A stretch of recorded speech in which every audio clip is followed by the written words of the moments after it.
Good afternoon, students. Welcome to class 11th microeconomics.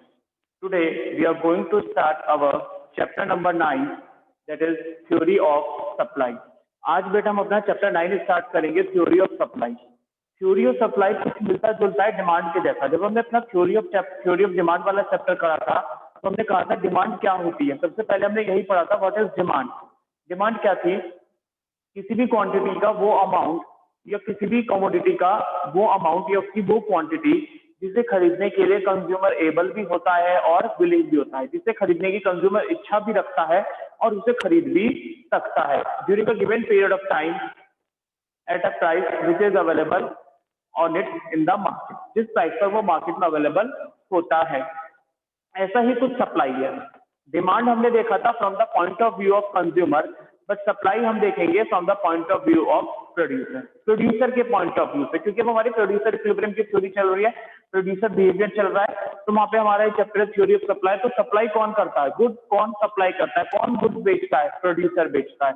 तो supply is considered from the point of view of producer. So what is supply? The first question arises, what is supply? Supply refers to the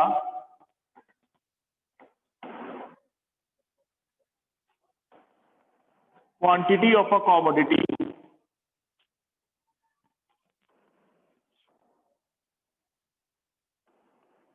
which a producer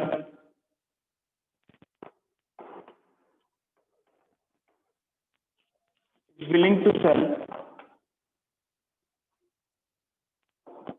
and is able to sell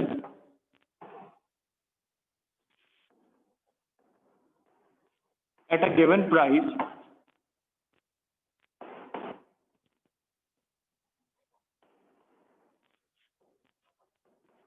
during a given period of time.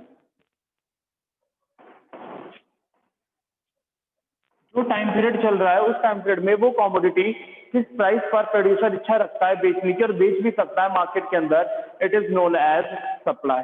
तो quantity of a commodity which the producer और seller और firm is willing and able to sell in the market at a particular price during a given period of time.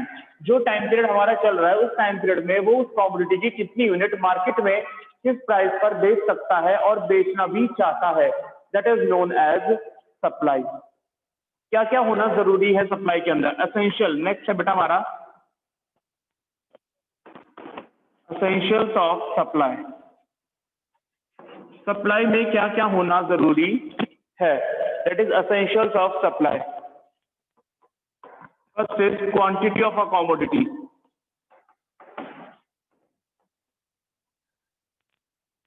उस commodity की कितनी quantity producer बेचना चाहता है, seller बेचना चाहता है या फर्म बेचना चाहती है. Next is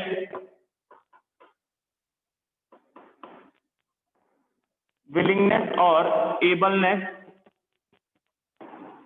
of the producer. Producer की विलिंगनेस और एबलनेस. विलिंगनेस मतलब क्या वो इच्छा रखता है, एबलनेस मतलब क्या वो इतना कैपेबल भी है कि वो उसे बेच सकता है या नहीं. Third one is price of the commodity. Commodity के प्राइस भी डिपेंड करते हैं कि किस प्राइस पर वो कमोडिटी मार्केट में बेची जाएगी.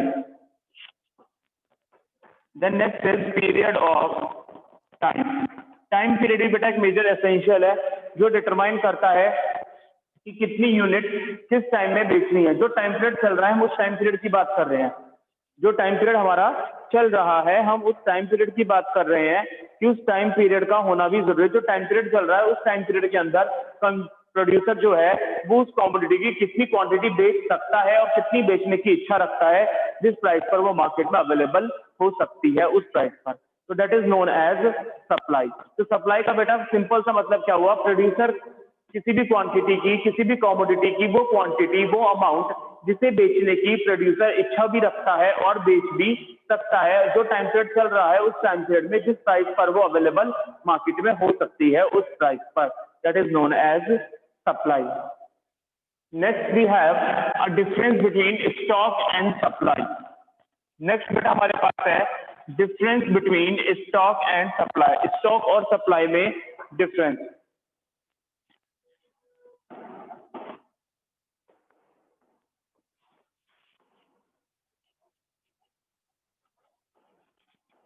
Stock and supply.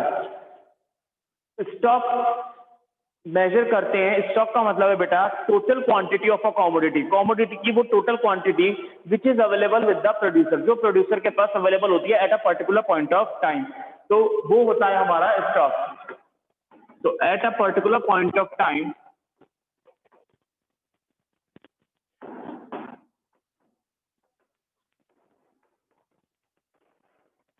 The total quantity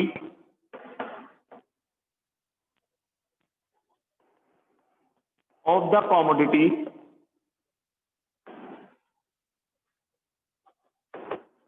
available with the producer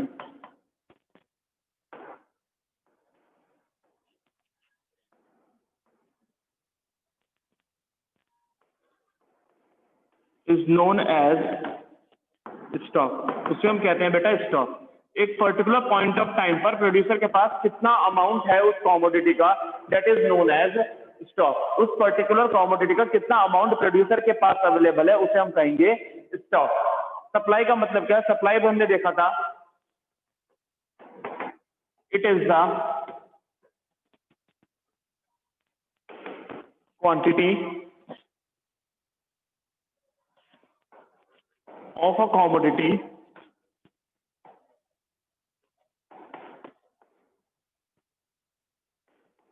which the producer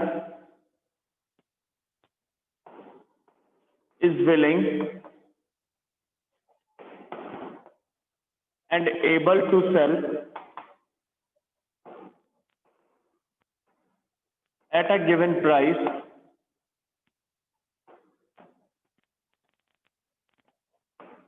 during a given period of time।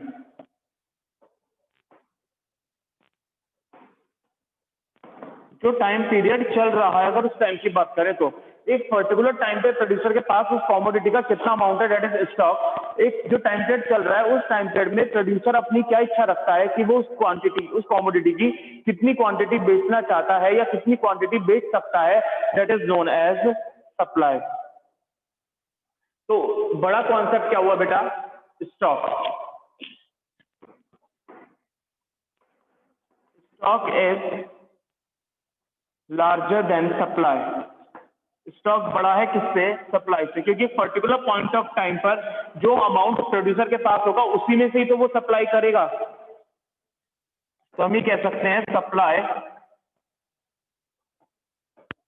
Is a part of stock. Supply बेटा किसका पार्ट है? Stock. So it is the difference between stock and supply. एक particular point of time पर आपके पास यानी producer के पास एक particular point of time पे कितना स्टॉक है, कितना गुड का अमाउंट है, that is known as stock. और जो टाइम पीरियड चल रहा है उस टाइम पीरियड में प्रोड्यूसर उस क्वांटिटी, उस पर्टिकुलर कमोडिटी की कितनी क्वांटिटी बेचना चाहता है या बेच सकता है, that is known as supply. Stock का मतलब हुआ एक पर्टिकुलर टाइम पे total amount of the commodity which is available with the producer. Producer के पास जो टोटल अमाउंट है उस कमोडिटी का किसी भी टाइम पर, तो स्टॉक जो उसके पास स्टॉक होगा उसी में से तो वो सप्लाई करेगा। तो हम ये कह सकते हैं stock is larger than supply and supply is a part of stock. Supply किसका पार्ट है? स्टॉक का पार्ट है। Then our next concept is law of supply। जैसे बेटा हमने पढ़ा था लॉ ऑफ डिमांड, वैसे ही है लॉ ऑफ सप्लाई। क्या था लॉ ऑफ डिमांड? एक बार रिवाइज करते हैं। Law of demand states the inverse relationship between price of the commodity and quantity demanded. Price और क्वांटिटी डिमांड के बीच में बेटा इनवर्स रिलेशनशिप थी, अपोजिट रिलेशनशिप थी। हमने कहा था अगर प्राइस बढ़ जाएंगे तो डिमांड कम हो जाएगी, प्राइस कम हो जाएंगे तो डिमांड बढ़ जाएगी। It is from the point of view of consumer, ये कंज्यूमर के पॉइंट ऑफ व्यू से था। But now it is the entirely different concept law of supply. Law of supply बेटा बिल्कुल डिफरेंट कॉन्सेप्ट है, बिल्कुल अलग है, उसका अपोजिट हो जाएगा। आपको सोचना है प्रोड्यूसर के पॉइंट ऑफ व्यू से। किसके पॉइंट ऑफ व्यू से सोचोगे? प्रोड्यूसर के पॉइंट ऑफ व्यू से। तो what is law of supply? Law of supply क्या कहेगा? लॉ ऑफ सप्लाई कहता है बेटा direct relationship. It states the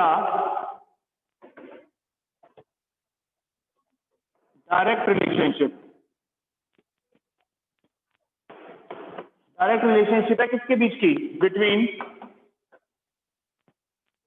price of the commodity, commodity के प्राइस के बीच में किसके साथ, एंड क्वांटिटी सप्लाइड, और क्वांटिटी सप्लाइड के बीच में।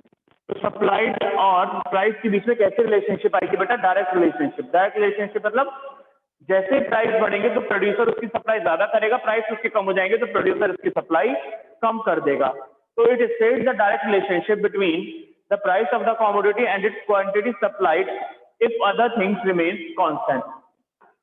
कह सकते हैं other factors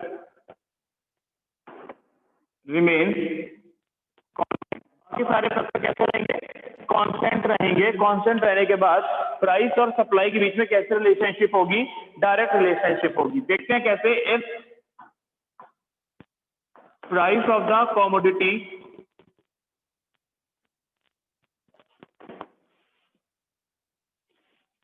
increases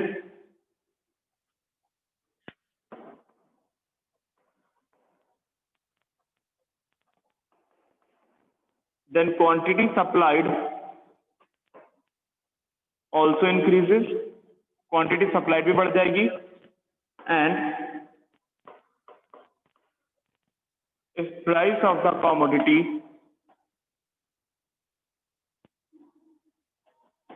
decreases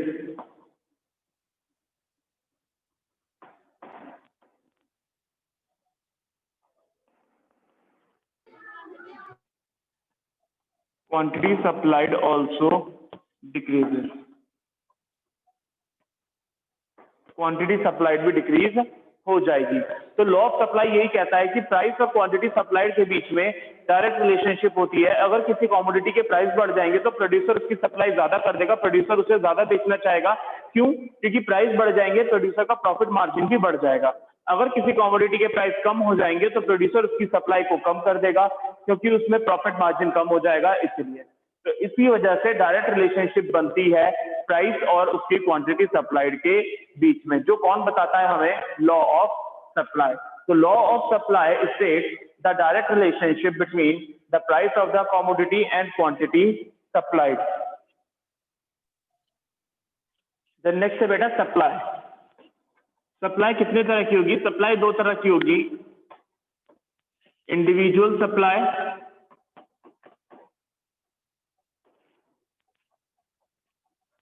and market supply. जैसे आपने डिमांड पढ़ा था, individual demand and market demand. किसी एक इंडिविजुअल कंज्यूमर की demand, that is individual demand. सभी कंज्यूमर की एक कमोडिटी को लेकर demand, that is market demand. ऐसे ही बेटा हमारे पास सप्लाई भी खुद रखी है, इंडिविजुअल सप्लाई और मार्केट सप्लाई। तो सबसे पहले पढ़ते हैं individual supply.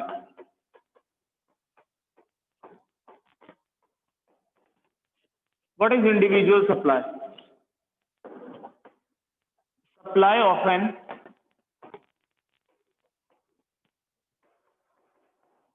Individual producer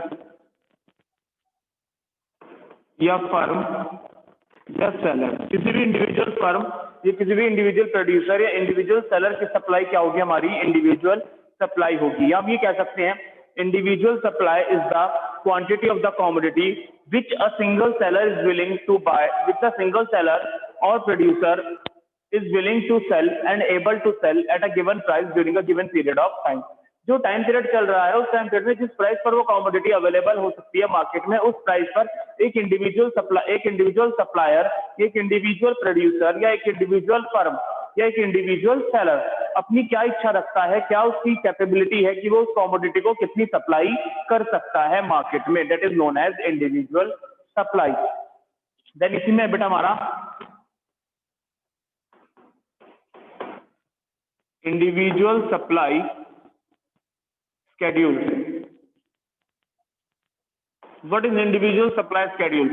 It is a table which shows different quantities of a commodity being supplied at different prices by a single seller। एक सिंगल सेलर एक टेबल जो हमें बताएगी कि एक सिंगल सेलर अलग अलग प्राइस पर कितनी क्वांटिटी सप्लाई करता है, that is known as individual supply schedule. तो कह सकते हैं it is a table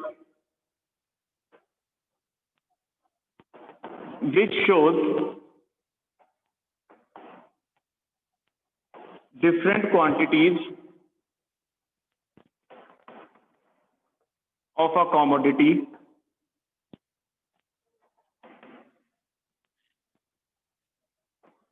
being supplied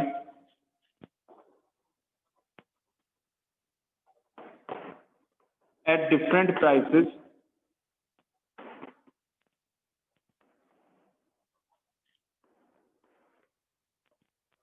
by a single seller. एक सिंगल सेलर अलग अलग प्राइस पर कितनी क्वांटिटी सप्लाई करेगा, that is known as individual supply schedule. देखते हैं बेटा कैसे बनेगा ये।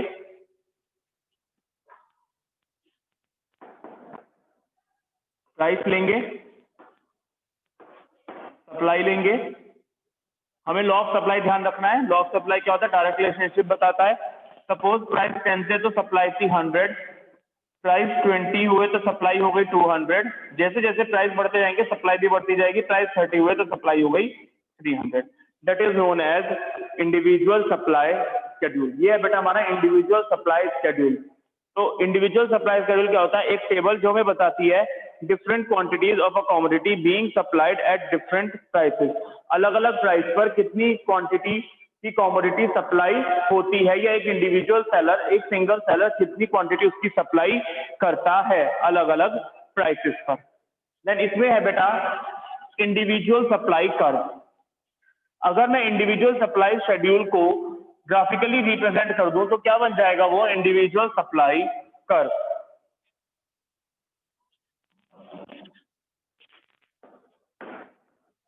नेक्स्ट है individual supply curve. What is individual supply curve? Graphical presentation of individual supply schedule। Individual supply schedule का ग्राफिकल रिप्रेजेंटेशन, ग्राफिकल प्रेजेंटेशन ही हमारा इंडिविजुअल सप्लाई कर्व होता है। तो बेटा जब आपने सप्लाई शेड्यूल बनाया था तो आपने कुछ इस तरह से बनाया था, प्राइस और सप्लाई। प्राइस से 10 तो सप्लाई थी 100, प्राइस से 20 तो सप्लाई हुई 200, प्राइस से 30 तो सप्लाई हुई 300। कुछ इस तरह से आपने बनाया था अपना शेड्यूल। इसे ग्राफिकली रिप्रेजेंट करते हैं कुछ इस तरह से। Origin 0, x axis, Y axis. X axis पर आप मार्क करोगे सप्लाई, वाई एक्सिस पर मार्क करोगे प्राइस। प्राइस है हमारे 10, 20, 30, सप्लाई है 100, 200 और 300। प्राइस 10 पे सप्लाई कितनी थी 100, that is the point. Price 20 की तो सप्लाई कितनी हो गई 200, ये हमारा पॉइंट हो गया। प्राइस 30 की तो सप्लाई कितनी हो गई 300, ये हमारा पॉइंट हो गया। इन्हें ज्वाइन कर देंगे, कुछ इस तरह से कर्व बनेगा, that is supply curve ABC।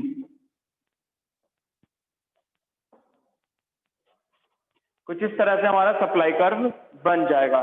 तो that is individual supply curve. अगर मैंने इंडिविजुअल सप्लाई शेड्यूल को ग्राफिकली रिप्रेजेंट कर दिया तो क्या बन गया वो, इंडिविजुअल सप्लाई कर्व।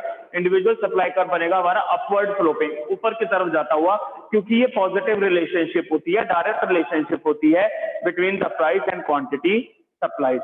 प्राइस और क्वांटिटी सप्लाइड में डायरेक्ट रिलेशनशिप होने की वजह से इसका कर्व का स्लोप अपवर्ड स्लोपिंग होता है।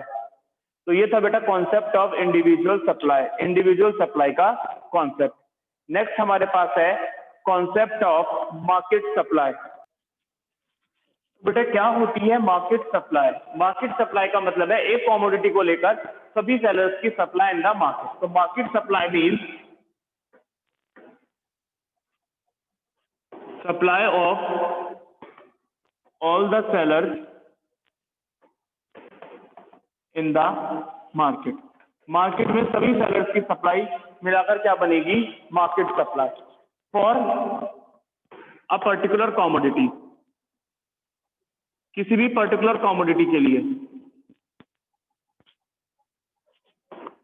Supply of a particular commodity for all the sellers in the market.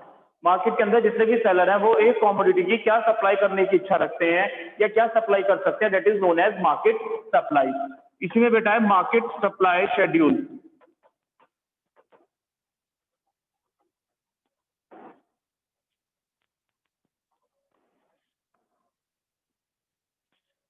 क्या है मार्केट सप्लाई शेड्यूल? एक table, a table which shows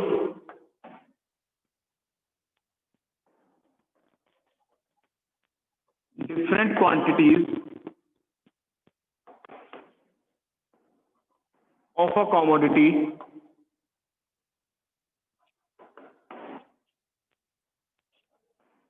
being supplied by all the sellers in the market.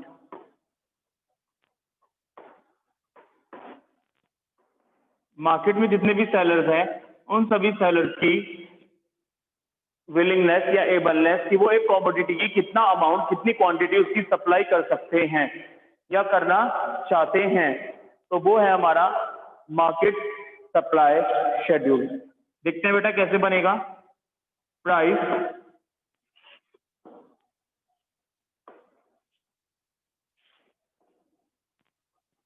Supply by A, supply by B and market supply.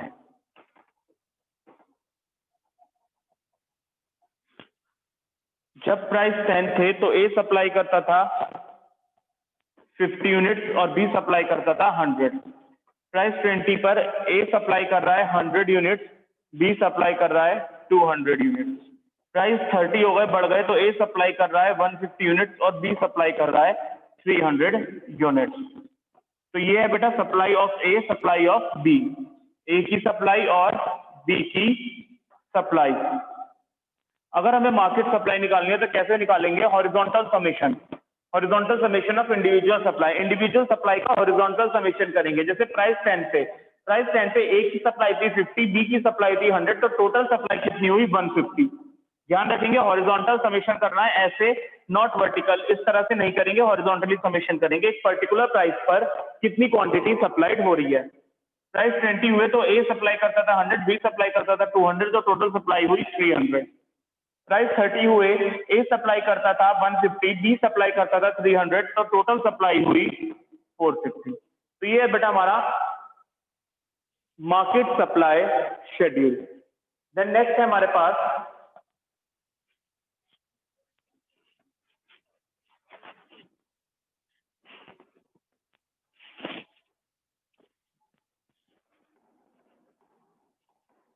Market supply curve. Market supply curve क्या है? Graphical presentation of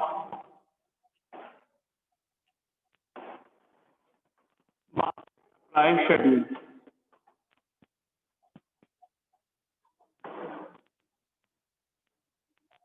अगर मैं market supply schedule को graphically represent कर दूं तो क्या बन जाएगा?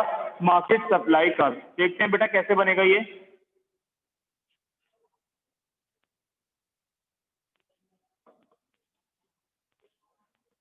Origin X axis, Y axis, x axis पर आप मार्क करोगे सप्लाई, वाई एक्सिस पर मार्क करोगे प्राइस। Prices are 10, 20, 30। सप्लाई बेटा ये रही, 50 का डिफरेंस लेंगे, 50, 100, 150, 200, 250, 300, 350, 400 एंड 450। सप्लाई एक एक करके मार्क करेंगे। जब प्राइस 10 थे तो ए की सप्लाई थी 50, मतलब this is the point. Price 20 हुए, ए की सप्लाई हुई 100, this is the point. Price 30 हुए, ए की सप्लाई हो गई 150, दैट्स द पॉइंट। तीनों को बेटा ज्वाइन कर देंगे, कुछ इस तरह से बनेगा, that is supply A, S A, नाम दे दिया एस ए का इसे। देन बी की सप्लाई मार्क करेंगे, 10 पे 100 है, 20 पे 200 है और 30 पे 300 है।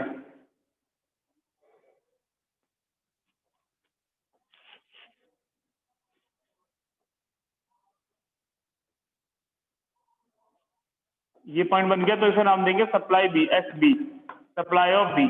अब मार्क करेंगे बेटा मार्केट सप्लाई, 10 पे 150, 20 पे 300, एंड 30 पे 450। ज्वाइन कर देंगे तीनों पॉइंट्स को।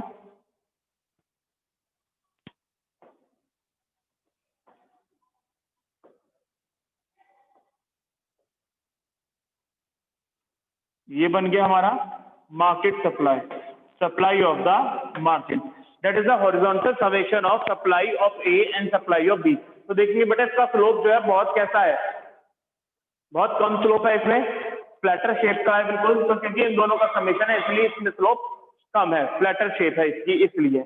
तो it is the concept of market supply curve. तो आज बेटा हमने पढ़ा सप्लाई क्या होती है, एसेंशियल सब सप्लाई, सप्लाई में क्या क्या होता है, क्या क्या होना जरूरी है। देन उसके बाद हमने पढ़ा सप्लाई के टाइप, लॉ ऑफ सप्लाई पढ़ लिया कि लॉ ऑफ सप्लाई क्या होता है। सप्लाई कितने तरह की है, दो तरह की, इंडिविजुअल सप्लाई और मार्केट सप्लाई। इंडिविजुअल सप्लाई क्या होती है, individual supply schedule and individual supply curve. Next हमने पढ़ा market supply, what is market supply, market supply schedule and market supply curve. So for today, that's all for students. Thank you and have a nice day.